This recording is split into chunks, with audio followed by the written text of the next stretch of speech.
안녕하세요. 바람영혼 수선실 이윤창 외도 전문 상담사입니다. 결혼 생활을 이어가던 도중 배우자에게서 어딘가 이상한 기운이 느껴질 때가 있는데요. 정확히 말로 짚어내긴 어렵지만 마음 한구석이 계속해서 불편하죠. 그럴 때 자연스레 드는 생각. 내가 너무 예민한가? 괜한 오해일 수도 있어. 나의 내면 안에서 벌어지는 생각들은 나 자신의 촉을 무시하는 쪽으로 결론이 내어지기가 쉽습니다. 하지만 억누른다고 해서 그 불편한 감정이 사라지진 않는데요. 자꾸만 떠오르는 잔상, 설명할 수 없는 불쾌감. 그게 바로 우리의 감성지능이 보내는 경고일 수 있습니다. 심리적으로 불륜에 빠지게 되면 첫 번째로 감정적 거울 효과라는 것이 있습니다. 갑자기 운동에 눈뜨거나 안 하던 골프에 푹 빠졌다. 안 하던 감성 카페 투어, 감정적 여행 코스에 눈을 빛낸다. 차 안에서 뜬금없이 손을 잡아온다. 이건 단순한 취향 변화일 수도 있지만 상간자에게 감정적으로 동조하려는 무의식의 움직임일 수 있습니다. 처음엔 단순히 요즘 배우자가 변했네, 긍정적인 변화인가 라고 생각하기 쉬워요. 하지만 그 변화가 누구를 향한 것인지 방향을 꼭 살펴봐야 합니다. 감정적인 동조는 말투와 가치관, 심지어 정신적인 세계관까지 그 사람에게 맞춰가게 되는데요. 전에 쓰지 않던 말투나 전혀 관심 없어 보이던 주제에 갑자기 깊은 열을 올리며 관심을 보인다면 그 중심엔 상간자와의 연결이 있을 수 있습니다. 두 번째로 타임라인에 공백이 생기기 시작합니다. 회의가 길어졌어. 조문 갔다 왔어. 주말에도 야근해야 해. 그런데 인스타그램엔 실시간으로 활발한 흔적이 남아있다. 차량에 블랙박스가 지워져 있다. 알리바이 곳곳에서 조작된 듯한 어색함이 묻어납니다. 대화 중간중간에 나타나는 불연속적인 틈. 자꾸만 얼버무리는 말투와 설명은 있지만 납득은 되지 않는 흐름. 한두 번쯤은 넘어갈 수 있습니다. 하지만 계속해서 앞뒤 말이 맞지 않는 게 반복된다면 그건 무언가 감추고 있다는 신호입니다. 세 번째로 부자연스럽게 연기된 반응을 보이기도 합니다. 예를 들어서 아하, 그 경리 말이야? 당신도 한번 봤잖아. 요새 남친 생긴 것 같던데. 말은 자연스러운데 어딘가 이상한 기운이 스칩니다. 너무 완벽한 대답, 너무 익숙한 말투. 마치 수십 번 머릿속에서 리허설한 듯한 반응인 것처럼요.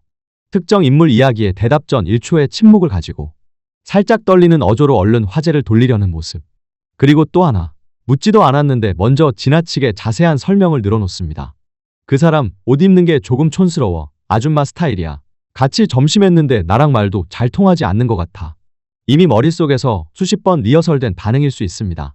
의심받을 대사까지 세팅해둔 흔적이죠.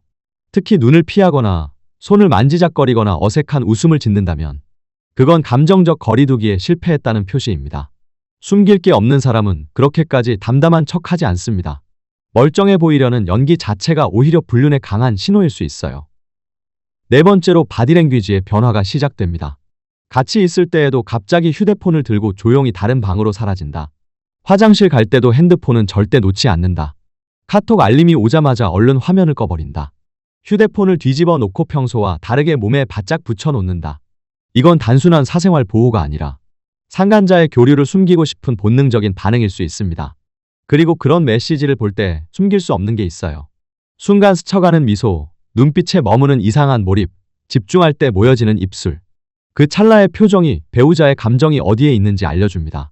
가장 방심한 순간에 진심은 표정으로 먼저 드러나게 되죠. 다섯 번째로 기억 능력이 선택적이고 편파적으로 변해갑니다. 결혼기념일은 깜빡하면서 직장 동료의 가정사 내용은 정확히 기억하나요? 그 사람의 취미나 좋아하는 커피 취향. 심지어 스쳐 지나가면서 말한 디테일까지 유독 잘 기억하는 것처럼 말이에요. 이건 단순한 우연이 아닙니다. 감정이 실린 대상에게는 뇌가 우선순위를 부여하게 되죠. 선택적 기억은 단지 기억력의 문제가 아닙니다. 그건 지금 배우자의 정서적 에너지가 누구에게 집중되어 있는지 보여주는 아주 명백한 단서가 될 수 있어요. 여섯 번째로 방어적 태도를 보이며 혼자 있고 싶어 합니다. 예전엔 휴대폰으로 사진을 함께 보고 메시지도 자연스럽게 공유하던 사이였는데 어느 순간 비밀번호가 생기고 화면만 잠깐 봐도 남 걸 왜 봐? 프라이버시야 그거. 심지어 의심하는 질문을 던지면 날 못 믿냐? 며 급히 화를 내기 시작합니다. 깜짝 놀란 눈빛에 날 서 있는 예민한 반응. 왜 남의 핸드폰을 보냐며 쏘아붙이는 그 말투. 이건 단순한 사생활 보호가 아닙니다. 이제 숨겨야 할 무언가가 생겼다는 신호이죠. 이때 오히려 아내가 문제인 것처럼 몰아가요. 너 요즘 너무 예민해. 왜 이렇게 믿지를 못하냐?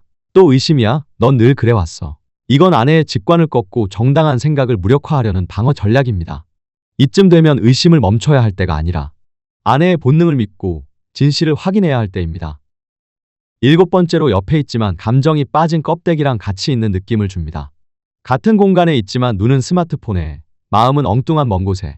대화는 단답형으로, 리액션은 가짜로 형식적으로 해오죠. 그 앞에 앉아있는 건 껍데기만 남은 사람처럼 보입니다. 함께 있는 척만 아는 남편 옆에서 아내는 점점 더 공허함만 느끼게 되는데요. 예전엔 몇 시간이고 깊은 대화를 나누던 사람이 지금은 응, 그래, 알았어, 나중에 얘기하자로 일관합니다. 말은 들리는 듯한데 감정은 벽 너머에 있는 것 같죠. 특히 기념일이나 자녀 문제 등 정말 부부가 함께 있어야 할 때 그의 마음은 다른 곳에 가 있는 것처럼 느껴집니다. 보통의 아내들은 직장 스트레스 때문일 거야. 요즘 피곤해서 그렇겠지. 그렇게 이해하며 넘기고는 하죠. 하지만 그 단절은 감정 에너지가 이미 다른 사람에게 흘러가고 있다는 신호일 수 있습니다. 8번째로 외모에 갑자기 신경 쓰기 시작합니다. 별일 없는 날에도 지나치게 꾸미는 배우자. 갑자기 향수를 뿌리고 옷 고르는데 한참을 망설입니다. 그런데 정작 당신과 있을 땐 헐렁한 티셔츠 한 장. 누구에게 잘 보이고 싶은지, 누구 앞에선 자신을 포장하고 싶은지. 그 대조는 외모에 고스란히 드러납니다. 단순한 자기관리야. 좀 젊어 보이고 멋져 보이고 싶었겠지. 그렇게 넘기고 싶겠지만 누군가의 시선을 의식한 변화는 감정의 본심을 숨기지 못합니다. 특정한 날이나 특정 상황에만 유독 예민하게 치장하는 모습. 특히 당신에겐 무심하면서도 다른 일정엔 지나치게 신경을 쓰는 태도. 그 선택적 꾸밈은 말하지 않아도 우선순위를 말해줍니다. 누구 앞에서 가장 괜찮아 보이고 싶은가? 누구에게 매력적으로 보이고 싶은가? 그 욕망은 말보다 솔직하게 겉모습에 먼저 반영되는 것이죠. 그런데도 도대체 왜 우리는 자꾸 스스로를 의심할까요? 이런 변화들을 눈으로 보고도 내가 너무 민감한 걸까? 혹시 괜한 상상을 하고 있는 건 아닐까? 하고 스스로를 자꾸만 부정하게 되는 건 직관이 이미 수백 개의 미세한 단서를 종합해서 신호를 보내고 있지만 의식은 그걸 아직 언어로 명확히 정리해내지 못한 상태여서 그렇습니다. 그래서 불안하지만 증거는 없고 이상하지만 명확하진 않은 상태.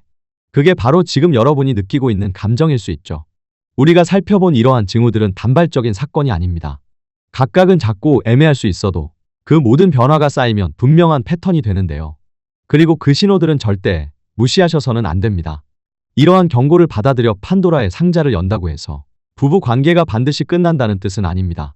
중요한 건 상간자에게 쏟는 감정적 투자가 회복 불가능할 만큼 깊어지기 전에 문제를 조기에 인식하고 빠르게 대응해 나가야 할 것입니다.